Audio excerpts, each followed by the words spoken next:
नमस्कार। समाजवादी पार्टी के मुखिया अखिलेश यादव का ये नारा पिछले कुछ महीनों से बहुत चर्चित रहा कि पीडीए ही एनडीए को हराएगा। और इसकी व्याख्या वो करते थे, पीडीए का मतलब पिछड़ा, दलित, आदिवासी, और कहीं कहीं कहते थे पिछड़ा, दलित, अगड़ा, कहीं कहीं कहते थे पिछड़ा, दलित, आधी आबादी। अब इस नारे को कि पीडीए एनडीए को हराएगा, आज इसकी दूसरे किस्म की व्याख्या हो रही है राजनीति के आंगन में। कहा जा रहा है कि एनडीए में समा गया पीडीए, एनडीए में समा गया पीडीए। अब ऐसा क्यों कहा जा रहा है? इसके पीछे तर्क क्या दिया जा रहा है? वो तर्क ये दिया जा रहा है कि मध्य प्रदेश, छत्तीसगढ़ और राजस्थान, इसमें मुख्यमंत्री और उप मुख्यमंत्रियों का चयन देख लीजिए, इसमें समूचा पीडीए साकार हो गया। छत्तीसगढ़ में हिंदू आदिवासी मुख्यमंत्री है, दलित उप मुख्यमंत्री हैं, मध्य प्रदेश में पिछड़ा मुख्यमंत्री है, राजस्थान में अगड़ा मुख्यमंत्री है तो दलित उप मुख्यमंत्री है, और महिला उप मुख्यमंत्री है। आधी आबादी, पीडीए में अगर आधी आबादी का भी फॉर्मूला ले तो ये जो एक 9 पद, 3 राज्य में 1 मुख्यमंत्री, 2 उप मुख्यमंत्री के हिसाब से 9 बड़े राजनीतिक पद तय किए नरेंद्र मोदी ने पिछले 1 हफ्ते में। और इन 9 पदों का समाजशास्त्र पीडीए की हर परिभाषा पर खरा उतर रहा है। तो क्या यह सही बात है कि पीडीए समा गया एनडीए में, जिसको अभी तक अखिलेश यादव कह रहे थे कि पीडीए ही हराएगा एनडीए को? क्या युद्ध से पहले पीडीए की अवधारणा एनडीए में लागू होगी? ये बड़ा मसला है। केवल ये वहीं तक महदूद नहीं, वहीं तक सीमित नहीं कि मध्य प्रदेश में एक यादव समाज का व्यक्ति भाजपा ने मुख्यमंत्री बना दिया अपना, नहीं। ये पीडीए का मसला है। पिछड़ा, दलित, आदिवासी, पिछड़ा, दलित, आधी आबादी, पीडीए। ओम प्रकाश राजभर ने कहा भी है कि एनडीए ने पीडीए लागू कर दिया पूरी तरीके से। अखिलेश यादव को बधाई देनी चाहिए भारतीय जनता पार्टी को, क्योंकि अखिलेश यादव अभी तक पीडीए की वकालत कर रहे थे। अब पीडीए पूरी तरीके से लागू हो गया मध्य प्रदेश, छत्तीसगढ़ और राजस्थान जैसे बड़े राज्यों में, तो अखिलेश यादव को बधाई देनी चाहिए मन बड़ा करके। क्या अखिलेश यादव बधाई देंगे? या बधाई ना देने के लिए समाजवादी पार्टी को दूसरा तर्क ढूंढेगी? और क्या वो तर्क अब जनता में चलेगा? ये जो नैरेटिव सेट किया जा रहा था कि पीडीए कुछ बड़ी चीज है, कुछ अलहदा चीज है, कुछ ऐसी चीज है जो भाजपा में नहीं होती है, भाजपा वाले पीडीए से मुख्तलिफ हैं, खिलाफ हैं, उस नैरेटिव को भाजपा ने तोड़ दिया। हालांकि पीडीए में उसकी एक बड़ी लार्जर राष्ट्र के स्तर पर भी व्याख्या हो सकती थी कि पिछड़े वर्ग का प्रधानमंत्री और आदिवासी वर्ग का राष्ट्रपति, और आधी आबादी के लिए बहुत सारे तमाम राज्यों में राज्यपाल, केंद्र में मंत्री और तमाम। तो पीडीए की एक परिभाषा वहां से भी फुलफिल होती है। लेकिन क्या अब जो नया नैरेटिव सेट करने की कोशिश की है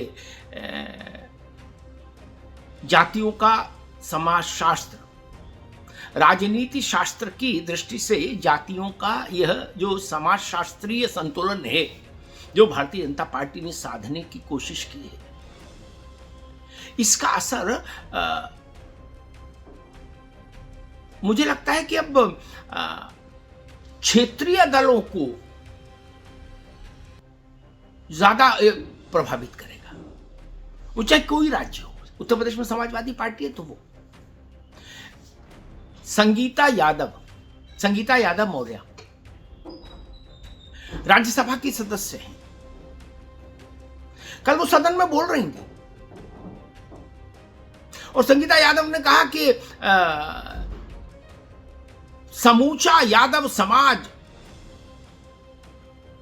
समूचा पिछड़ा वर्ग प्रधानमंत्री नरेंद्र मोदी का आभार व्यक्त कर रहा है, ऋणी है कि उन्होंने हमारे वर्ग के बीच के मोहन यादव को मध्य प्रदेश का मुख्यमंत्री बनाया। आप सोचिए, वर्ग की चेतना, जाति की चेतना इस ढंग से काम करती है। संगीता यादव ने कहा कि हमसे लोग कहा करते थे कि आप भारतीय जनता पार्टी यादव होके भारतीय जनता पार्टी में क्यों आई, क्यों जुड़ी, भाजपा में काम क्यों कर रही हैं। तो उन्होंने कहा कि भाजपा ने मोहन यादव को मध्य प्रदेश का मुख्यमंत्री बना के इस बात का उत्तर दे दिया सबको। और उन्होंने तो शब्द इस्तेमाल किया कि ये सवाल उठाने वालों के गाल पर तमाचा मार दिया है भाजपा ने, नरेंद्र मोदी ने मोहन यादव को मध्य प्रदेश का की कमान सौंप दी। ये मैसेज है जाति में नीचे तक, पिछड़ों में, यादवों में ये संदेश जाए, इसकी कोशिश हो भी रही है और भाजपा भी इसकी कोशिश करेगी व्यवस्थित रूप से कि यादवों में ये संदेश नीचे तक जाए। और खासतौर पर जो यादव भारतीय जनता पार्टी में उत्तर प्रदेश में काम कर रहे हैं, वो जब गांव में जाएं, शहर में जाएं, कस्बे में जाएं, हाट में जाएं, बाजार में जाएं, तो वो भाजपा के साथ अपने जुड़ाव को गर्व के साथ जस्टिफाई कर पाए, ये समझिए। वरना उत्तर प्रदेश में यादव जो भाजपा के साथ थे, उनके साथ एक बड़ी भारी समस्या ये आती थी कि जब वो सार्वजनिक स्थानों पर जाते थे, सार्वजनिक उसमें शामिल होते थे, समारोहों में, कार्यक्रमों में, तो उनकी ही जाति के लोग कहते थे कि भाई तुम यादव हो के भाजपा के साथ हो, बताइए अखिलेश यादव के साथ होना चाहिए था, मुलायम सिंह की पार्टी के साथ, भाजपा में क्या रखा। अब वो ये बता पाएंगे कि भाजपा में ये रखा कि एक मोहन यादव मुख्यमंत्री बन जाता है, ये बड़ी बात है। एटा, इटावा, फरुखाबाद, मैनपुरी, फिरोजाबाद, शिकोहाबाद, ये जो बेल्ट है यादव पट्टी, इसमें भाजपा के साथ काम करने वाले यादव वर्ग के कार्यकर्ताओं के लिए मोहन यादव का बनना एक बड़ी बात है। वो कह रहे कि हमको अब कम से कम अपना माथा ऊंचा करके बात करने की स्थिति प्राप्त हो गई उत्तर प्रदेश में। अब हम कह सकते हैं कि भाई हमारे यहां तो ये मिलता है, आप यादव हैं तो भी मुख्यमंत्री हो सकते हैं। और समाजवादी पार्टी में तो संकट ये है, अब भाजपा का कार्यकर्ता कहेगा कि भाई समाजवादी पार्टी में तो ये संकट है कि आप यादव नहीं, आप मुलायम सिंह यादव के परिवार के होने चाहिए यादव, तब आपको कुछ मुख्यमंत्री जैसा बड़ा मिलेगा, मंत्री जैसा, अन्यथा नहीं। सामान्य यादव है तो नहीं, उसके लिए आपको एक परिवार का यादव होना होगा। जबकि भाजपा में मोहन यादव भी मुख्यमंत्री हो सकता है मध्य प्रदेश जैसे बड़े राज्य। ये एक नया राजनीति का समाजशास्त्र गढ़ने की कोशिश की है मोदी ने। और नेतृत्व का काम भी यही होता है कि वह अपने कार्यकर्ताओं को जन बहसों में, सार्वजनिक बहसों में गर्व के साथ बात करने लायक तर्क उपलब्ध कराए। पिछड़े वर्ग में और खासतौर से यादव समाज के भाजपा के कार्यकर्ताओं के लिए नरेंद्र मोदी ने मोहन यादव के रूप में उत्तर प्रदेश से लेकर बिहार तक एक बड़ा तर्क थमा दिया है, जिसको वो गर्व के साथ दोहरा सकते हैं गांव में, खेत में, शहर में, हाट में, चौराहे पर, कहीं भी। ये बड़ी चीज है। अन्यथा उत्तर प्रदेश और बिहार दोनों जगह ये मसला उठता था कि अगर आप यादव हैं और भाजपा में हैं तो आपके ही समाज के लोग आपको आश्चर्य की नज़र से देखते थे और कहते थे भाई गजब करते हो, लालू जी की पार्टी होते हुए आप भाजपा में हो। और इधर कहते थे मुलायम सिंह जी की पार्टी, अखिलेश जी की पार्टी होते हुए आप भाजपा में हो, क्या कर रहे हो भाई। अब कम से कम वो ये बता पाएंगे कि हम भाजपा में क्यों हैं और क्या कर रहे हैं। धन्यवाद।